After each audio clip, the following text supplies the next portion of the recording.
Hello à tous, on se retrouve pour une nouvelle vidéo en direct des USA. J'ai pas mon setup habituel, mais ça fait 2 mois maintenant que je suis aux États-Unis. L'objectif, c'était simple, c'est de voir qu'est-ce qui se passe dans le milieu de la lead gen, dans le milieu de l'acquisition digitale aux US. Donc quoi de mieux que d'aller faire un road trip de 3 mois là-bas, rencontrer un max de personnes. Et c'est l'heure, les amis, c'est l'heure de vous partager un petit peu mon ressenti, mes expériences, mes découvertes, et vous donner ce qui se passe aux US avec évidemment ma grille de lecture. Ça fait 2 mois que je suis là, donc je pense que j'ai beaucoup de choses à vous partager. Je vais faire beaucoup plus de format vidéo là, suite à ce voyage aux US. Là, on va attaquer sur ce qui se passe globalement d'un point de vue lead gen. Et je peux vous le dire, hein, on a 10 ans de retard. Donc j'ai envie de vous donner un petit peu toutes mes découvertes, ce qui se passe, comment est-ce que les ricains, nos Américains, font de la lead gen ici. J'espère que ça vous inspirera, tout comme ça m'a inspiré. Et vous pourrez quelque part vous aussi venir challenger votre acquisition. Alors, plusieurs choses déjà. Prenons une vision assez large. Je pense qu'on a clairement en fait 10 ans de retard sur la manière dont on génère des prospects aujourd'hui, comment est-ce qu'on construit une stratégie d'acquisition. Je m'y attendais sincèrement en venant ici, mais tant mieux. Et surtout, ce qui est intéressant, c'est de pouvoir vous partager un petit peu mon expérience, qu'est-ce que j'ai fait. J'ai participé à beaucoup d'événements depuis que je suis aux US. J'ai passé un mois à New York, j'ai fait un mois sur la côte ouest. J'ai fait 2 semaines du côté du Nevada, etc. et 2 semaines côte ouest. Là, de retour à New York, où je fais ce petit vlog, format un peu nature peinture, on va pas se mentir. Donc j'ai rencontré beaucoup d'entrepreneurs, j'ai rencontré beaucoup d'acteurs de la lead gen, évidemment, et j'ai eu la chance de participer à Affiliate Summit East, qui est un gros événement à New York qui avait lieu le 28 et 29 juillet 2024 et qui rassemble l'ensemble du monde de la lead gen d'un point de vue publisher, annonceur, pure player, et puis en fait toutes les solutions tech qui viennent s'agréger autour de ce milieu de l'affiliation aux US. Donc ça va être les solutions de call tracking, les solutions de tracking tout court, de compliance, de distribution de leads et compagnie. J'ai passé 2 jours formidables et clairement c'était l'événement à ne pas louper pour moi, pour mieux comprendre comment est-ce que tout ça fonctionne et surtout évidemment ramener des deals chez Lead Studio et qu'on avance sur la partie US, mais ça j'y reviendrai sûrement dans une prochaine vidéo. Bref, ce qui m'a permis quand même d'avoir du bagage pour pouvoir vous partager ce qui se passe sur les US en ce moment. Alors, ce qui est intéressant déjà, c'est que ils ont tous compris, nos amis américains, l'importance d'avoir ce qu'on appelle du own media. Si on prend dans la grosse galaxie de qu'est-ce que c'est que de faire de l'acquisition et de créer un funnel marketing, on va avoir 3 grosses galaxies en fait de canaux de distribution. Le premier, ça va être ce qu'on appelle du media paid, donc ça va être à chaque fois que vous allez dépenser de l'argent sur du Google Ads, du Meta Ads, vous allez vraiment payer pour diffuser vos messages marketing auprès de votre audience. C'est ce que globalement 95% des annonceurs font sur le web quand on parle d'acquisition digitale. Ensuite, on a le earned media. Le earned media, ça va être tout ce qui va venir de sollicitations externes et pour lequel en fait c'est les externalités positives de tout ce que vous créez. On va avoir par exemple en termes de earned media des pages Facebook, des pages LinkedIn, tout l'engagement organique que vous allez avoir. Vous allez avoir évidemment le SEO quand vous créez du contenu de qualité, ça va être du trafic que vous ne payez pas mais qui vient sur votre site web parce que Google vous rank. Ça va être les articles de presse, à chaque fois qu'on va parler de vous en fait, les influenceurs qui vont faire des posts sur votre contenu, sur votre produit, sur vous-même, etc. Donc ça c'est du earned media, c'est plus vous allez évidemment passer du temps à développer votre brand, plus les gens vont parler de vous et ça va vous apporter de l'acquisition indirecte. Et enfin on a le owned media qui va être votre propre plateforme à vous qui globalement, qu'est-ce que c'est que le owned media? C'est si tous les canaux indirects que vous utilisez aujourd'hui s'arrêtent de fonctionner, qu'est-ce qui reste à la fin qui vous appartient et qu'on ne pourra jamais vous prendre? On parle généralement de owned media, ça va être les bases email, toutes les bases de clients que vous avez, c'est vos propres clients et tout ce que vous allez pouvoir utiliser, canaux SMS, canaux email, canaux WhatsApp, flux RCS et compagnie pour atteindre ces clients-là et tous les canaux évidemment offline, en fait la poste, tout ce qui va être mailing et puis les événements en direct qui vont vous permettre de vraiment posséder votre audience. Et ils ont tous compris, les Américains, que le plus important dans l'histoire, c'est du own media. Et en fait, ce qui est intéressant, c'est que dès le jour 0, ils ont cette logique de se dire, attends, que je fasse de la lead gen, que je fasse ma propre marque, il faut absolument que je développe mon own média. Et donc c'est super intéressant parce que du coup ils sont dans une logique de se dire ok, dès le jour 1, comment est-ce que je vais récolter des mails que je vais pouvoir ensuite retargeter, comment est-ce que je vais pouvoir créer une brand qui va me permettre de développer une audience. Et ça c'est hyper important parce que notamment sur le marché de la lead gen, qui est notre marché de prédilection chez Lead Studio, on a vachement de ce qu'on appelle de levier d'acquisition en marque blanche. Vous allez mandater des boîtes comme nous, Lead Studio, qui vont faire des sites en marque blanche pour tout un tas de secteurs, l'assurance, la mutuelle, l'éducation, la rénovation énergétique et compagnie. Vous allez remplir des formes sur votre site web et puis ensuite ça va être mon partenaire qui va vous rappeler pour faire la promotion de ses services. Le partenaire en question ne possède pas en fait le média, il dépend de moi, il va dépendre ensuite de mon acquisition, etc. Les Américains sont vraiment dans une logique de own media, donc ils ont tous en fait, même sur les sites les plus pourris de la planète, la volonté de toujours développer leur own media, donc voilà, développer leur base mail, développer leur autorité auprès de leur audience. Ce qui découle de ça, c'est qu'ils font beaucoup de earned media, et donc ça veut dire quoi? Ça va être des relations avec les influenceurs, des relations avec d'autres sites web qui sont connexes par rapport à leur cœur de métier, etc. Donc ils ont vraiment une vision d'acquisition où finalement acheter du média sur Meta Ads, acheter du média sur Google Ads, c'est pas du tout la priorité, et ils ont tout de suite une vision de long terme, ce qui est assez intéressant. Ce qui fait qu'on se retrouve avec en fait des manières de faire de l'acquisition digitale ou générer des prospects qui sont assez stupéfiantes, et c'est ça qui m'a bien fait marrer d'ailleurs en passant du temps avec eux, c'est que ils ont vachement de stratégies un peu loufoques pour générer des prospects. Donc évidemment ils font beaucoup de SEO, ils font vachement de trafic offline, ça m'a bien fait marrer. J'ai discuté avec un gros acteur du solaire ici, qui en fait voilà, c'est pas vraiment un installateur de panneaux solaires, mais ce qu'il propose, c'est que tu fasses toi-même ton électricité, mais il te propose aussi des systèmes d'énergie provider pour acheter l'électricité chez le moins cher au meilleur moment, enfin bref. Et lui, sa plateforme, enfin son levier d'acquisition de number one, c'est l'envoi de cartes postales. Et ça, je trouve ça excellent parce que en fait, il fait toute une stratégie de earned media, paid media pour collecter de l'email, développer sa marque, et ensuite via ça, il crée de la relation via des boucles email, il se débrouille pour choper l'adresse postale du mec, ou alors il va racheter des adresses postales sur des bases de customers, et il envoie du mail card à longueur de journée, et ça marche trop bien avec des codes promo, etc. Mais c'est génial quand on y pense, parce que ça, c'est des choses, qui fait ça aujourd'hui en France? Donc ils ont vraiment cette logique de se dire ok, il faut en fait Google, Facebook, Meta, TikTok, Snapchat, etc. Demain, il y aura 100 nouvelles plateformes qui vont arriver. Si je base toute mon acquisition là-dessus, la Google Dependency, de toute façon, je suis mort. Donc, il faut absolument que je sois dans une race à obtenir mon propre média, travailler mon web média, et qu'est-ce que je fais dans tout ça. Donc ça, c'est hyper intéressant. Ça permet de prendre un peu plus de recul sur aussi des canaux qu'on va sous-utiliser en France. Je pense que vraiment le haut média, on le sous-utilise vachement.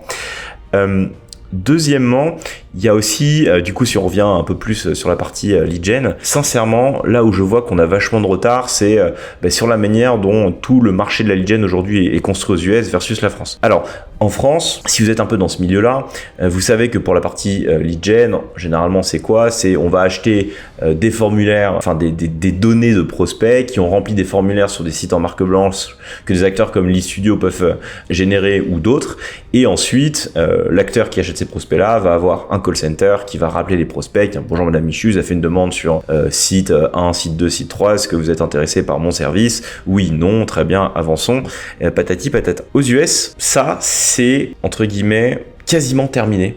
Plus vraiment faire de la lead gen comme ça. La tendance, et pourquoi ils ont arrêté de faire ça, c'est que évidemment c'était souvent des prospects de faible qualité, il y avait beaucoup de scams, beaucoup d'arnaques, je veux dire, on est aux États-Unis, donc forcément il y a toujours des petits malins qui sont beaucoup plus ingénieux que les Français pour arriver à gruger le système. Donc en fait les 95% des acteurs ne fonctionnent quasiment plus par achat de lead, de formulaire de prospects. Ceux qui continuent à le faire, c'est beaucoup plus élaboré, c'est-à-dire qu'ils ont ce qu'on appelle du ping post. Donc ça, c'est des systèmes d'enchères où, en fonction de la donnée que moi je vais envoyer à mon client américain, je vais pinguer la database et le système du client. Le client va regarder globalement les informations sur le lead, non pas nom, prénom, mail, téléphone, mais plus sur les caractéristiques. Donc si on prend un exemple très simple, ça va être sur du coverage, donc de l'assurance. Il va regarder l'âge du prospect, d'où il vient, quels sont ses revenus, etc. Et en fait, ils ont des systèmes derrière pour dire, ok, un système de lead scoring où en gros ce prospect-là, tiens, je pense que c'est vraiment par rapport à ce que tu m'envoies un prospect que je vais pouvoir convertir. Et en tout cas, si je le convertis, je pense que mon ROI va être bon. Donc, je suis ok et je vais te donner le prix que je suis prêt à payer pour l'acheter. Donc c'est ping post. Donc en gros, le ping, je ping les infos du prospect. Le client me dit ouais ou non, ok, je suis prêt à te l'acheter par exemple $60, est-ce que tu veux? Et ensuite mon système dit ok, pour $60, moi ça me va, je te le poste et donc je te le vends.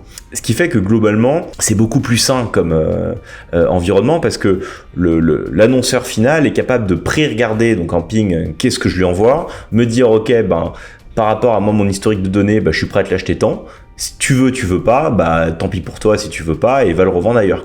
En tout cas, si je te l'achète, c'est à ce prix-là. Donc c'est un système d'enchères où globalement, l'obligation d'un provider comme nous de générer des leads de qualité et de vraiment travailler sur la qualité pour obtenir finalement le plus de validation en ping possible de la part de mon client et qu'il soit prêt à me payer mon lead le plus cher, ça crée une relation super saine. Alors du coup, ce qui veut dire que pour des boîtes comme nous, c'est beaucoup plus dur parce que finalement, si moi j'achète du trafic comme un gros malade sur Google Ads et que je suis pas capable de générer des leads que mes clients vont m'acheter, qui me refusent tout ou qui me proposent des enchères de merde, je suis sûr de perdre. Donc dans cette logique-là, en fait, c'est d'autant plus normal que les Américains se disent mais moi il faut absolument que je fasse du own média, encore une fois, parce que c'est là où les prospects qui me suivent pour tout un tas de raisons vont avoir confiance en moi et donc vont être beaucoup plus engagés quand je vais leur faire de l'advertising pour mes clients. Et c'est là tout le génie des Américains, c'est que ils sont finalement dans une logique beaucoup plus de recherche de la qualité, héroïste, que ce qu'on va faire en France où globalement on sait pas trop ce qu'on achète, c'est très opaque et personne n'est content. Avec ce système-là, finalement, tout le monde est content parce que l'éditeur, lead studio américain, entre guillemets, doit absolument travailler d'abord sur la qualité parce que derrière, s'il a une bonne qualité, il va avoir les enchères les plus hautes chez ses clients et les clients, ils sont prêts à payer très cher parce qu'ils ont la data, la connaissance pour se dire, ok, ce lead-là, il est top, donc je suis prêt à le payer très cher. Donc ça, c'est sur la partie purement lead gen.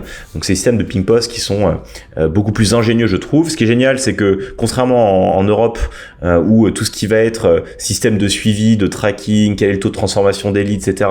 Où on est globalement à la ramasse. Aux US, ils sont à fond là-dessus. Ils ont tout un tas de systèmes de tracking exceptionnels. Ils ont tous des plateformes éditeurs affiliés qui sont parfaitement rodés pour que, en fait, quand moi je vais commencer à publier des offres au nom du client, je vois très très vite quel est mon ROI, tout ce qui est système d'enchères, quel est le prix moyen auquel je suis en train de vendre mes leads. Donc, en fait, l'environnement pour arriver à créer des partenariats durables et globalement faire du cash sur du long terme, il est parfait aux US, il est parfaitement bien pensé, c'est top. Alors, ce qui veut dire qu'évidemment, le marché est beaucoup plus dur parce que quand moi je vais générer un prospect, évidemment, ça va être beaucoup plus dur pour moi d'arriver à être break-even au début. Je vais avoir une compétition de malade. Je sais même pas combien en fait à la fin je vais vendre mon prospect parce que c'est des systèmes de ping post. Donc ça, voilà.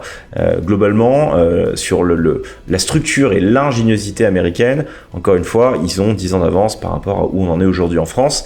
Et c'est pour ça que autant en France, j'ai des doutes sur le fait que parfois certains marchés vont pas s'effondrer parce qu'en fait tous les acteurs sont pas au niveau, que ce soit nous, les éditeurs et les publishers qui achètent des prospects parce qu'ils n'ont pas le suivi qu'il faut pour arriver à convertir correctement les prospects et être le plus rentable possible. Autant là quand tu vois ça aux États-Unis, tu te dis mais c'est génial en fait. Le marché, en fait si t'es bon, il y a aucune raison que ça s'effondre parce que en fait le client final à la fin c'est no way, il ne peut qu'être profitable. Donc il va toujours continuer à acheter des prospects. Donc ça c'est pour ce qu'on connaît globalement la lead gen. Après il y a plein de manières pour lesquelles en fait ils vont générer de la génération de prospects, ils vont générer des partenariats d'affiliation avec des publishers comme nous, mais pas sur l'achat de leads ping post. Ils sont très très fans de deux autres sources d'affiliation entre guillemets qu'en France on n'a pas du tout. Premièrement, c'est le fameux traffic. Tous les Américains sont là, do you have traffic for niche 1, niche 2, niche 3, etc. Ça me fait rire. Au début, je comprenais rien. Trafic, c'est quoi du trafic? C'est que je vois du trafic, c'est quoi? Je te mets des liens d'affiliation? Non, pas du tout. En fait, ils ont la volonté de se dire, il y a tellement de scams, encore une fois, au niveau des providers de prospects que, en fait, je vais te mettre à disposition des templates avec des liens de mes offres que tu vas caler sur tes landers, comme ils appellent. Et à chaque fois que quelqu'un va cliquer sur mon lien, moi, je vais regarder derrière si ton clic et le trafic que tu m'as envoyé, il est qualifié, et je vais te rémunérer ensuite au clic, pareil avec le même système de ping post, mais cette fois-ci au clic, en fonction de ce que le mec a fait derrière chez moi. Donc si le mec il a converti en fait, le clic que tu m'as envoyé, je vais te le payer, je sais pas, 6-7 $. Si le mec il a churn directement, je vais même pas te payer 20 centimes, quoi. Donc ici, c'est un autre enjeu qui est que ils buildent tous en fait des reviews, ce qu'on appelle des review websites, où globalement ils mettent, je sais pas, je prends un exemple très simple, il y a des gros marchés de home securities ici, évidemment, parce que tout le monde a des armes, enfin bref, la sécurité, je passe aux US, donc ils veulent tous des systèmes d'alarme, etc. Et il y a des gros players qui vont être ici ADT, Vivint, etc. Et donc du coup, les players qui travaillent pour du ADT, du Vivint et compagnie font des systèmes de review où quand tu vas taper sur Google service d'home security à New Jersey par exemple, tu vas avoir un template qui va te dire le meilleur, l'acteur number one c'est ADT, l'acteur number 2 c'est Vivint et compagnie, et si tu veux en savoir plus, découvre l'offre ici avec un call to action, et donc il va rediriger son trafic sur ensuite les LP de Vivint, ADT, etc. Tout le système de tracking derrière est fait en sorte que globalement, c'est là où c'est bien fait, tu puisses savoir globalement à chaque fois que tu as eu un clic que tu as redirigé sur Vivint ou ADT, combien tu as gagné, et ensuite faire tes stats d'un point de vue ROI. Alors, la partie architecture tech est hyper compliquée. C'est là aussi où il y a tout un business en fait de side outils de tracking que tu vas retrouver dans les salons affiliates là que j'ai fait, parce que en fait pour faire ça, tu as besoin d'avoir des systèmes de tracking qui vont traquer ton clic, qui vont remonter ensuite ce qui s'est passé chez le site du client pour que tu puisses avoir combien tu as gagné grâce au clic, et ensuite que tu remontes évidemment le data sur tes plateformes tierces. Si tu fais de l'achat de trafic sur Google Ads, sur Facebook Ads, etc., tu as besoin d'avoir en fait un pipeline de remontée de conversion offline pour savoir quelle est ta campagne, quel est le mot-clé qui apporte du trafic de très bonne qualité, quoi. Donc il y a plein de subtilités là-dessus. Moi je trouve ça excellent, sincèrement, parce qu'en fait t'as tout pour réussir, mais c'est très compliqué et c'est beaucoup plus ingénieux que ce qu'on fait en France. Et évidemment, ça te permet, toi, si t'es super bon, quelqu'un qui fait une demande à la fois chez ADT, chez Vivint et qui est qualifié, en fait, tu caches par clic chez ADT, chez Vivint, etc. Donc, tu peux faire pour un seul utilisateur, en fait, je sais pas, 20, 25, 30 $ de clics, parce que le mec, il a cliqué sur toutes les ads, quoi. Donc c'est encore une fois, c'est du win-win et c'est assez ingénieux. Donc ils ont toutes ces offres trafic sur diverses verticales, l'éducation, la partie home improvement, solar panel, enfin les marchés globalement c'est les mêmes que ce qu'on a en France. Et troisièmement, et c'est là où je pense que c'est le plus intéressant, c'est des grands fans de l'inbound call. Donc l'inbound call c'est quoi? C'est les appels entrants. Donc en gros, il y a des marchés typiquement les telcos ici où globalement qu'est-ce qui se fait? C'est de l'appel entrant. Donc tu vas faire des funnels pour que le trafic que tu achètes appelle directement le call center de Verizon, d'AT&T et compagnie. Et ça, c'est formidable parce que du coup, en fait, là, tu as un prospect qui est ultra intentionniste, qui appelle directement le provider en question pour potentiellement savoir plus sur les offres. Et là, tu es rémunéré, ici, enfin aux US, à la durée de l'appel. Et globalement, si l'appel dure X minutes, tu vas récupérer en dollars X dollars. Donc, c'est le même système que du trafic, mais au lieu d'envoyer du trafic sur les landings des clients, tu fais en sorte qu'ils appellent directement. Et donc là, rebelote, il faut des systèmes de call tracking, arriver à remonter la data, et puis trouver les bons axes marketing. Et ça, encore une fois, c'est hyper ingénieux de la part des Américains. Pourquoi? Parce que quelqu'un qui va appeler directement le call center du client, évidemment qu'il est qualifié. Donc forcément que il y a un moment où à la fin tout le monde est beaucoup plus rentable si le provider et enfin le publisher comme Lead Studio est capable d'envoyer des appels entrants à foison qui sont de qualité, le client va demander que ça. Et donc j'ai discuté avec quand même pas mal de players et il y a vraiment des personnes qui font des centaines voire des millions d'euros par mois avec ces offres de trafic, d'inbound call et compagnie. Donc on est à des années-lumière globalement de ce qui se passe en France et je vous avoue c'est passionnant. Alors pourquoi est-ce qu'on le fait pas en France tout ça? Clairement on a un retard technologique de malade parce que il y a plusieurs choses. C'est du côté publisher, mettre en place tous ces systèmes de code tracking, de suivi, etc. Ça demande du temps, de l'investissement et quand certaines discussions que je parle avec des gros acteurs, quand je vois à quel point on va être à la ramasse là-dessus, ça va prendre probablement encore 10 ans d'avoir tous ces systèmes de suivi. Et du côté publisher, Pareil, pour nous, c'est hyper dur parce que, évidemment, du trafic, ça va demander beaucoup d'investissement.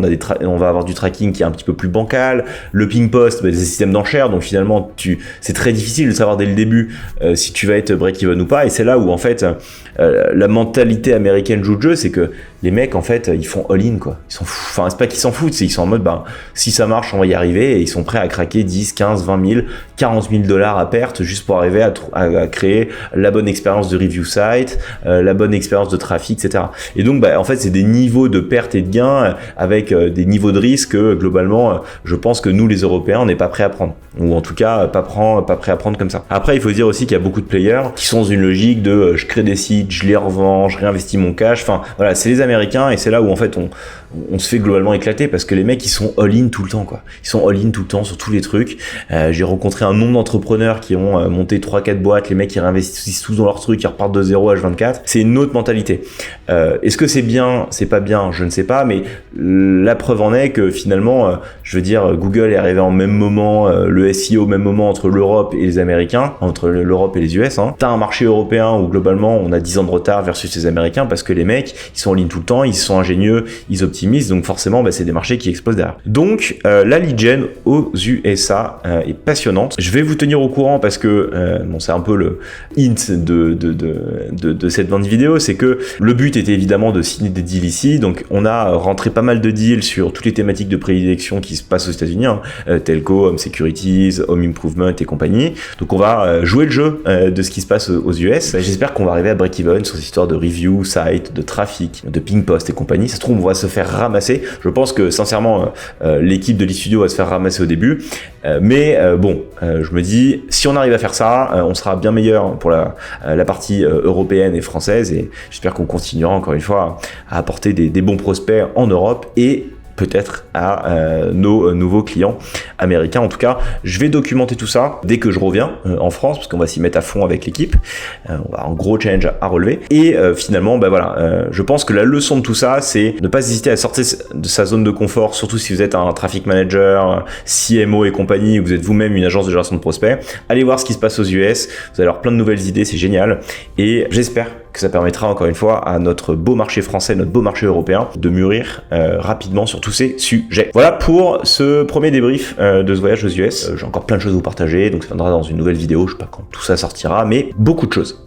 Dernier point, pareil, ça viendra d'une nouvelle vidéo, mais j'organise une Powerwalk Made in US entre guillemets à Paris le 18 septembre. J'espère que cette vidéo sera déjà sortie d'ici là. Donc c'est à Paris, donc pour les Parisiens qui me suivent, 18 septembre il me semble, on se retrouve à 18h au 33 rue Lafayette devant WeWork et on va marcher 1 heure dans Paris avec l'objectif c'est de discuter avec toutes les personnes qui sont dans cette Powerwalk, Google Ads, acquisition, génération de prospects, créer du réseau, créer du lien, voir qui sont les acteurs à Paris sur le marché de la génération de prospects, échanger ensemble les bonnes pratiques, évidemment faire des deals, créer du business ensemble. Bref, on est là pour s'entraider. C'est des choses qui se font tout le temps ici à New York et je trouve ça génial, j'en ai fait plein. Ça viendra encore une fois dans un nouveau débrief.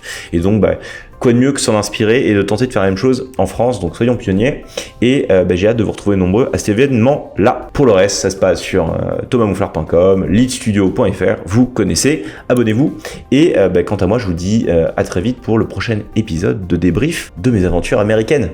Ciao la team!